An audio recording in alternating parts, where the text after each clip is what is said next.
म्याना की धरती पर आप सबको हाथ जोड़ के प्रणाम करता हूं, नमस्कार करता हूं। थोड़ा विलंब से आया लेकिन आप ही के काम में लगा हूं। केवल एकमात्र काम भाजपा को जिताने का। जोरदार ताली बजा के बताएं।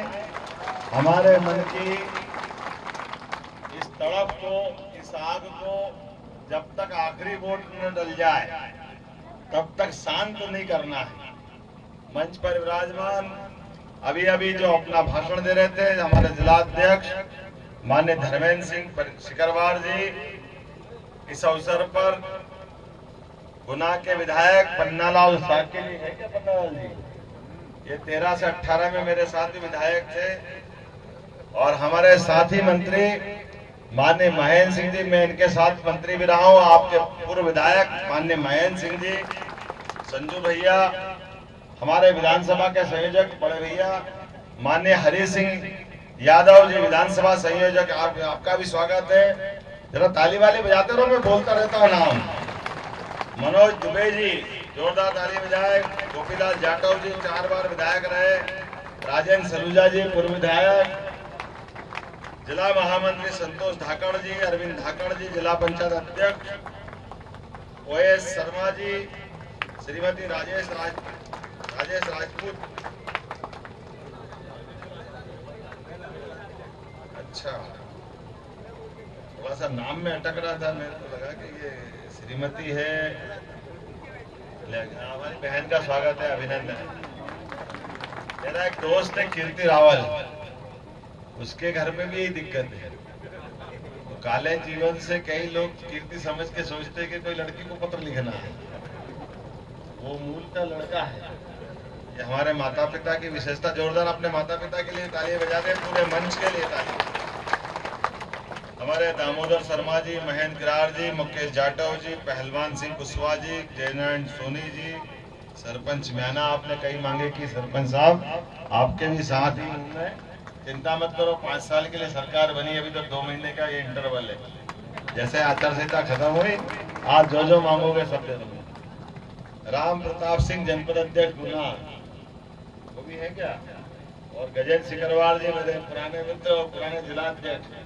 इस अवसर पर मंच पर बैठे सभी मित्रों के लिए तालियां बजा करके सबका स्वागत कर दे। म्याना की इस धरती पर आकर के कुछ बोलना, मुझे बताया गया कि वैचारिक दृष्टि से आंधी तूफान की तरह जो छोटे मोटे झाड़ झंकड़ है वो उखड़ जाते हैं आंधी तूफान में, लेकिन ये बरगद का पेड़ है, इसकी जड़ें बहुत गहरी है, यहाँ बाल बराबर फर्क नहीं पड़ता है। वैचारिक दृष्टि से हर आंधी तूफान, हर एक चुनौतियों का सामना करते हुए चट्टान की तरह विचारधारा में हमारा म्याना टिका हुआ। इसलिए आप सबको प्रणाम करता हूं और अपनी बात प्रारंभ करता हूं। आनंद आ जाता है। आज का ये समय, इस चुनाव में मैं कोई बात करूं उसके पहले माननीय मोदी जी के आह्वान पर जब मध्य प्रदेश की सरकार भाजपा की बनी, राजस्थान की सरकार बनी, छत्तीसगढ़ तो असंभव बता रहे थे, हमारे यहाँ भी सरकार में संकट बता रहे थे, पता नहीं क्या क्या कह रहे थे कांग्रेस वाले। लेकिन आपने जो सरकार बनाई, जो वोट दिए भाजपा में, माननीय मोदी जी की आंधी में सब पत्ते की तरह उड़ गया, पता ही नहीं चला कोई कहां गया कोई कहां गया। ये है मोदी जी और आपका प्रेम, ये है भाजपा की ताकत, ये है सरकार के मुखिया के प्रति जनता का प्रेम। और एक नहीं, लगातार कितने प्रकार से। और जो आपकी सरकार बनाई, हमने अपने 100 दिन के अंदर कुछ निर्णय किए। निर्णय आपके सबके सामने आए। गुना को तो कौन भूल सकता है? गुना में हमारी सरकार को बने को 8 दिन भी नहीं हुए, एक बस एक्सीडेंट से समाचार मुझे मिला और जानकारी आई कि बस में 13 लोग जिंदा जल गए। घटना तो बहुत दर्दनाक थी, मन में कष्ट भी हुआ, भारी पीड़ा हुई। लेकिन ये सरकारों का दायित्व है कि सरकार घटनाओं को गंभीरता से लेना चाहिए। आप सब गवाह हो। हमने तुरंत निर्णय लिया कि आप सब छोड़ेंगे, पहले गुना जाएंगे, हमारे पीड़ित भाई बहन से मिलेंगे जो जो इस घटना में घायल हुए या मृतक हुए। और ये हमने कहा कि ये संवेदनशील सरकार है, जिसकी संवेदना आम जनता के साथ जुड़ी हुई। हमने निर्णय किया कि जिनके साथ घटना हुई ये बहुत दर्दनाक है, लेकिन अब जैसा होता है सरकार के स्तर में विचार करने की जरूरत है। हम तो भगवान राम के वंशज हैं, भगवान कृष्ण के वंशज हैं। बोले भगवान राम कृष्ण की आदर्श उदाहरण है, बड़े बड़े उदाहरण पड़े। हमको मालूम है कि ऐसे कष्ट के समय में हमारी सनातन संस्कृति क्या सिखाती है। हमने आते ही कहा कि सबसे पहले इस घटना के लिए आरटीओ और तो और फायर ब्रिगेड की गाड़ी लेट हुई तो उसके अधिकारी, नगर पालिका के अधिकारी, कलेक्टर, एसपी ने कहा साहब हम तो गाड़ी नहीं चला रहे थे। हमने कहा तुम तो नहीं चला रहे थे, बात तो सही है, लेकिन ये बताओ वो गाड़ी को हवा में चल रही थी कि सड़क पे चल रही थी? अगर उसका फिटनेस नहीं था, अगर उसका परमिट नहीं था तो तुम्हारी भी ड्यूटी बनती है, तुम कैसे बचोगे? तुम भी जाओगे। तो उनको भी रवाना किया। फिर हमने कहा आरटीओ का मेन ऑफिस ग्वालियर में कमिश्नर, डिप्टी कमिश्नर जो थे, मैंने कहा हमारी सरकार में ये बर्दाश्त नहीं है, ऐसी सरकार में रहने से धिक्कार है जो जवाबदेही से बचती है। मुझे इस बात का संतोष है, हमने इस निर्णय के माध्यम से सरकार की चेतना को जगाने का प्रयास किया, ये संदेश देने का प्रयास किया कि संवेदन शरीर और संवेदन सरकार दोनों में कोई अंतर नहीं। कांटा कहीं पैर में लगता हो तो दर्द नहीं होता, अपने एहसास नहीं होता क्या? आंख में कचरा चला जाए तो दूसरी आंख शांति से बैठती है क्या? आपका दिमाग लगता है क्या? ये संवेदनशीलता का तरीका है। हमने निर्णय किया आपके बगल के शाजापुर के अंदर, सबको याद होगा, ड्राइवरों ने हड़ताल कर दी थी। हमारे कलेक्टर साहब मीटिंग ले रहे हैं। अब कलेक्टर साहब बड़ी बात है, अच्छी बात है, मान लिया, लेकिन वो ड्राइवर है तो याद रखना पड़ेगा ना। ड्राइवर तो ड्राइवर जैसी बात करेगा। अब वो उसको जो बोलना बोल गया, अब वो बोल गया। हमने कहा तेरी औकात क्या है? हमने कहा वाह भैया वाह, औकात किसकी याद दिला रहा है? बड़े अधिकारी को उतनी जवाबदेही रखना चाहिए। हमारी सरकार बर्दाश्त नहीं करेगी। आपने ड्राइवर की औकात पूछी, हमने कहा कलेक्टर साहब आपका नाम क्या है? आप जरा भोपाल आ जाओ, आपको शाजापुर कलेक्टर रहने का अधिकार नहीं है, मेरी सरकार ये अधिकार नहीं दे सकती। गरीब आदमी की औकात पूछोगे और हम बर्दाश्त करेंगे? ऐसा नहीं हो सकता। ये व्यवस्था इसलिए नहीं बनाई गई। हमारे लिए निवेदन है कि बड़ा अधिकारी जितना बड़ा बनेगा उतना विनम्र रहेगा। अरे आप व्यक्ति मत पूछो, फल पौधे के देख लो भैया, आम के ऊपर पेड़ पे आम लगता है, लगता कि नहीं लगता? पत्थर ही पड़ता है उसको, लेकिन वो पत्थर मारता है क्या? ये हमारी संस्कृति है, ये सनातन संस्कृति। वो आम पत्थर खा के भी आम देता है। सरकार का भाव ये होना चाहिए, ये संवेदनशील तरीका होना चाहिए, ये हमारी विचारधारा सिखाती है। और आज के इस दौर में जब माननीय मोदी जी की सरकार चल रही है, इसका तो आनंद ही अलग है। आज के इस दौर में आप अंदाज लगा लो, ये हेलीकॉप्टर से हम भले आए, आप चिंता मत करना, 100 दिन के अंदर हमारी सरकार ने निर्णय किया।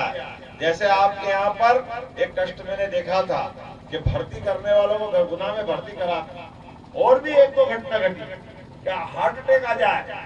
अब अटैक आ जाए तो या तो भाग के ले जाना पड़े ग्वालियर या भाग के जाना पड़े इंदौर।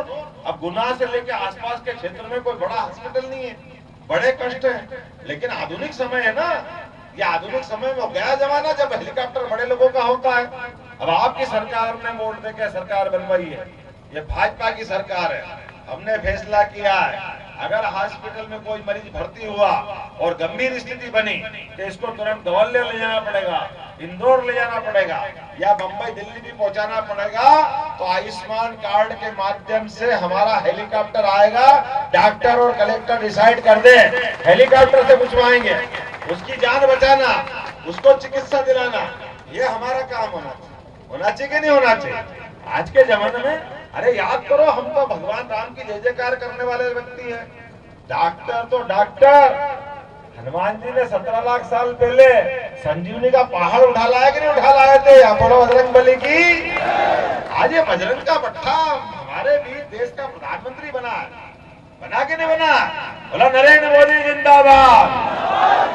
ये मजाक बनाते हैं उनका, इनका घर नहीं है, इनके बच्चे नहीं है, इनकी बच्ची नहीं है। और एक नादान अभी बोल रही है, क्या कह रही है? मंगलसूत्र मोदी जी से क्या लेने देना?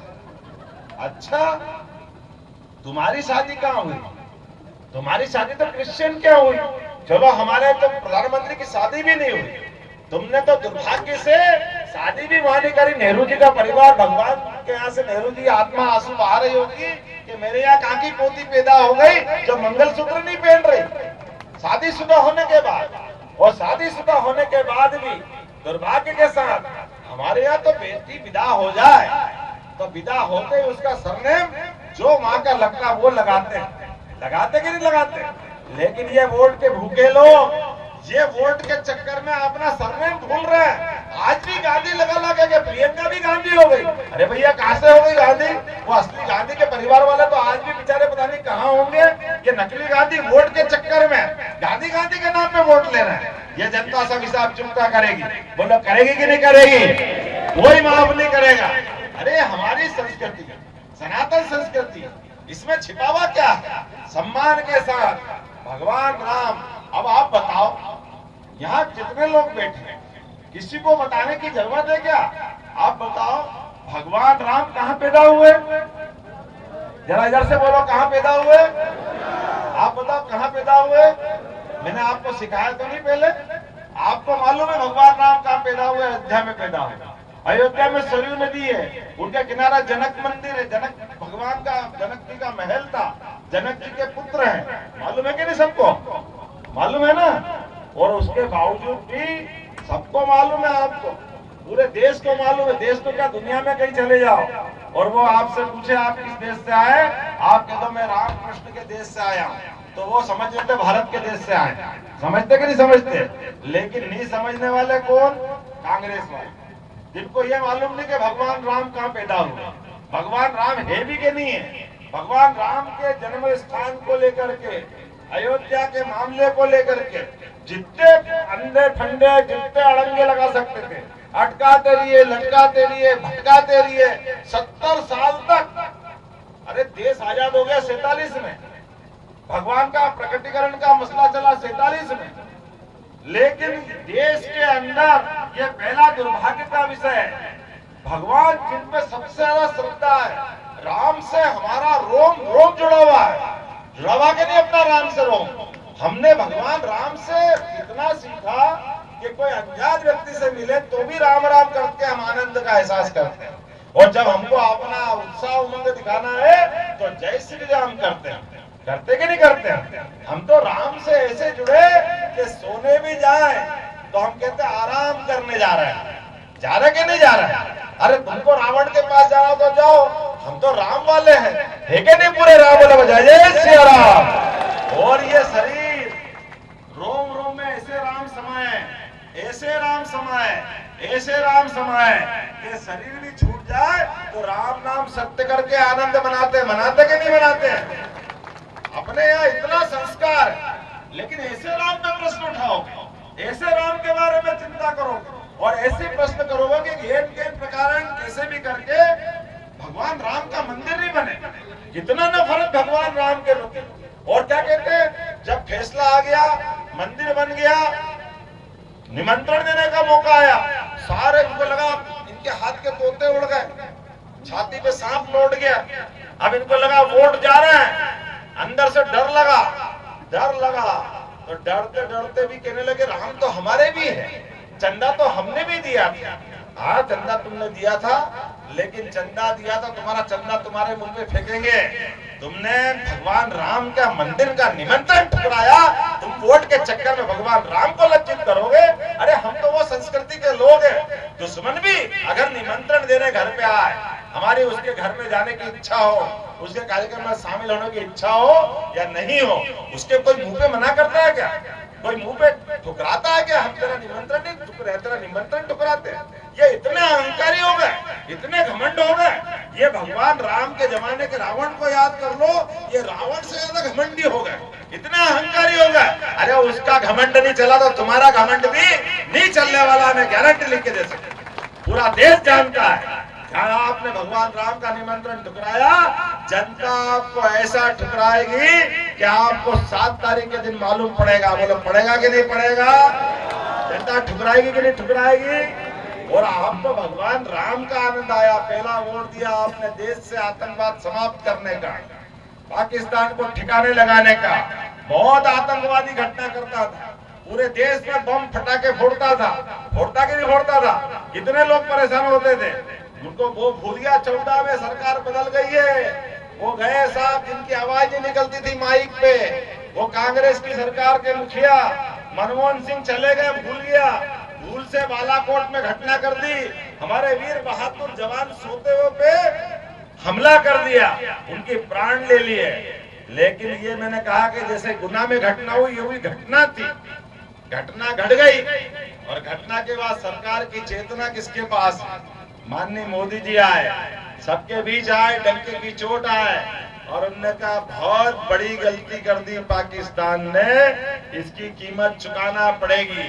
और शब्दों का वजन, बोलने की भाषा का वजन, और उस आधार पे हमने देखा 10 दिन के अंदर उसको घर में घुस के उनके सारे आतंकवादियों को ठिकाना लगा दिया। ये सरकार हमारी पहला वोट वसूलती है। जो पहला वोट आपने 2014 में दिया था, ये पहला वोट लोकतंत्र की सच्चे अर्थों में दुनिया के सामने इज्जत बढ़ाने वाला वोट था। और दूसरा वोट आपने दिया धर्म संस्कार संस्कृति के लिए। कोविड के समय आपके माध्यम से, जैसे अभी मैंने कहा, भगवान राम के मुकदमे का फैसला भी इनके वकील तो अटकाते रहिए, लटकाते रहिए 70 साल तक, लेकिन 5 साल में 19 में आपने वोट दिया। 19 के वोट के आधार पर 5 साल में फैसला भी हो गया, मंदिर का भूमि पूजन भी हो गया। और भगवान 70 साल तक इंतजार में थे कि मैं गर्भगृह में जाऊं, और भगवान 22 जनवरी को मुस्कुराए कि नहीं मुस्कुराए? बोला जय जय सिया राम। आप बताओ, ये जनता भूलती है क्या? और ये तो भगवान राम को भी नहीं भूलेगी। और अब तो और आगे वाली बात, भगवान लक्ष्मण जी कभी हनुमान जी को भूल सकते हैं क्या? भूल सकते हैं क्या? उनके प्राण बचाने का काम किसने किया था? तो आप मैं मान के चलता हूँ, यहाँ सब राम लक्ष्मण बैठे हैं, आपके सबके हाथ में भी टीका लगा है। लगा के नहीं लगा हाथ में टीका? सबके प्राण किसने बचाए? हाथ खड़े करके बताओ जिस जिनको टीका लगाओ। एक भी आदमी बताओ जो बगैर टीके के है, कोई है क्या? कांग्रेस के जब टीके लगे, बीजेपी के माननीय जब मोदी जी ने टीका का आह्वान किया, वो टीके लग रहे थे, तो मुलायम सिंह जी का लड़का अखिलेश यादव, कांग्रेस के राहुल गांधी के लिए मोदी टीका है, मोदी टीका, मोदी टीका। लेकिन जब टीके लग करके लोगों की जान बची, तो चुपचाप जाकर के कहा कि मेरे को भी लगा दो, मेरी भी जान बचाओ, मेरी भी जान बचाओ। ये पीठ पीछे घुसने वाले लोग पीठ पीछे से गए। चलो कोई बात नहीं, अरे जिनने जान बचाई पूरे देश की, अगर इतने खुददार लोग तो नहीं है ये इनको भूल जाए। भूलेंगे कि नहीं भूलेंगे? गद्दार है कि खुददार है? ये पूरा समाज खुददार है। एक एक व्यक्ति याद रख रहा है, ये प्राण हमारे बचे तो मोदी जी के कारण बचे, भाजपा की सरकार के कारण बचे हैं, भाजपा की कमल के फूल वाली पार्टी के कारण बचे। इसलिए दूसरा वोट इसके लिए। और अब तो आप बताइए, राम जी की जय जयकार कर ली, कोविड की जानकारी आ गई, अब तो आपने मथुरा वाले बुला रहे हैं, बोलो कृष्ण कन्हैया लाल की, बुला रहे कि नहीं बुला रहे हैं? अरे भगवान 17 लाख साल पहले राम रूप में आए, 5000 साल बाद कृष्ण भगवान के रूप में आए, और वो तो आए धर्म की स्थापना के लिए, आए कि नहीं आए? तो दुनिया में भारत का मान बढ़ाने के लिए, सम्मान बढ़ाने के लिए, सनातन संस्कृति की जय जयकार करने के लिए। आप बताओ, ये क्या बोलते हैं उसको, इतना गंदा शब्द बोलते हैं, मेरे को तो खराब आते बोलने में। सनातन संस्कृति को इनके घमंडिया गठबंधन वाले मलेरिया के मच्छर बताते, कोविड के मच्छर बताते, कीटाणु बताते। ये सनातन वाले कीटाणु है क्या? आप में से कोई इस भाव को पसंद करेगा क्या? हमको गाली भी दोगे और हमसे वोट लोगे, कितना दुर्भाग्य की बात है। मुझे तो इस बात की प्रसन्नता है, हम में से सारे, मैं भी किसान परिवार से आता हूँ, गरीब परिवार से आता हूँ। ये केवल भाजपा है जिसने जीवन भर लोकतंत्र की दुहाई के लिए बड़ी से बड़ी कठिनाई में भी हर गरीब आदमी का मौका दिया। पहले नरेंद्र मोदी जी के लिए जोरदार ताली बजाओ, एक गरीब परिवार को देश का प्रधानमंत्री बनाया, हमें इस बात का गर्व है। और दूसरा, मुझे खुद को मुख्यमंत्री बनाया, मैं आपका आभार मानता हूँ। कभी गरीब परिवार से कोई बनाए क्या? मेरे परिवार में कोई सांसद नहीं, कोई विधायक नहीं, कोई चुनाव नहीं लड़ा, कोई मंत्री नहीं बना, लेकिन लोकतंत्र का मतलब ही है। चंद्रशेखर आजाद से लेकर भगत सिंह तक सबने लोकतंत्र की स्थापना की लड़ाई लड़ी। बोले लड़ाई की लड़ी की नहीं लड़ी। इस लोकतंत्र को अंग्रेजों से आजाद कराया और अंग्रेजों से आजाद करा करके लगातार देश आगे बढ़ाने के लिए ये सशक्त हाथों में मोदी जी को दिया। आप बताओ, भगवान कृष्ण के माध्यम से अब तो सभी कोई वंश की बात क्या करें, लेकिन कुल मिलाकर के हम अपने वंश में जब जुड़ेंगे तो कृष्ण के सारे वंश हुए के नहीं हुए। जो गाय पाले वो सब गोपाल, और जो कृष्ण को माने वो गोपाल कृष्ण। जोरदार ताली बजाओ गोपाल कृष्ण भगवान की। तो अब आने वाले समय में अपने गोपाल कृष्ण मुस्कुराना चाहिए कि नहीं मुस्कुराना चाहिए? उनका जन्म स्थान होना चाहिए कि नहीं? और धूमधाम से मथुरा का आनंद आना चाहिए कि नहीं आना चाहिए? तो जो मथुरा का आनंद में सहमत है हाथ उठाए अपना अपना। अब की बार का वोट ये गोपाल जी के लिए है, लेकिन गोपाल जी के लिए एक शर्त है। गोपाल जी के लिए हाथ जल्दी उठा लिया आप। गोपाल जी के जीवन को भी सीख लो। गोपाल जी ने क्या क्या सिखाया? गोपाल जी ने कदम कदम पे बहुत सारी बातें सिखाई। धर्म की स्थापना के लिए हमने देखा, आमने सामने की सेना खड़ी थी कौरव पांडव की, और ऐसे में अर्जुन ने कहा कि मेरे तो रिश्तेदार खड़े सामने। कृष्ण भगवान ने कहा भैया तुम समझ थोड़ा, भाई के सामने भाई हथियार खड़ा कर ले तो काय का भाई, वो तो दुश्मन हो गया। जीवन के बाद मरना सबको है। तो उनने कहा तेरा तो छोड़, तो मेरी तरफ देख। आप बताओ, जो नारायणी सेना भगवान के जीवन भर साथ देती रही, लेकिन धर्म स्थापना के लिए भगवान ने नारायणी सेना सामने खड़ी करी कि नहीं करी? इस कौरव पांडव के युद्ध में भगवान ने भी कीमत चुकाई। तो हम आप भी, जो धर्म के मार्ग पर रहेगा वो बचेगा, जो अधर्म के मार्ग पर रहेगा वो सामने मरेगा। इस नाते से ये धर्म युद्ध है। आप शिशुपाल को याद करो, जिसने कहा कि भाई बुआ आई बीच में, भगवान की बुआ का लड़का था शिशुपाल। उन्होंने कहा मेरा बेटा है, एक ही बेटा है, इसको मत मारना। भगवान ने कहा बुआ मैं मान लेता हूँ तुम्हारी बात, ये लेकिन मार्ग पे गलत जा रहा है, ये सब संस्कृति के नियम भूल रहा है, ये गाली बकेगा, मैं इसको माफ करूंगा। एक बार, दो बार, तीन बार, चार बार, 100 बार गलती करेगा तो 100 बार तक माफ करूंगा।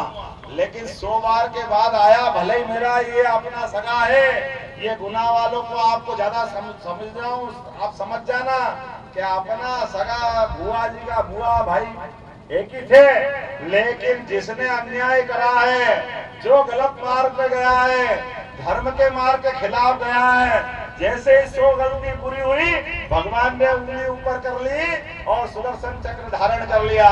आपके हाथ में भी सुदर्शन चक्र आएगा 7 तारीख के दिन।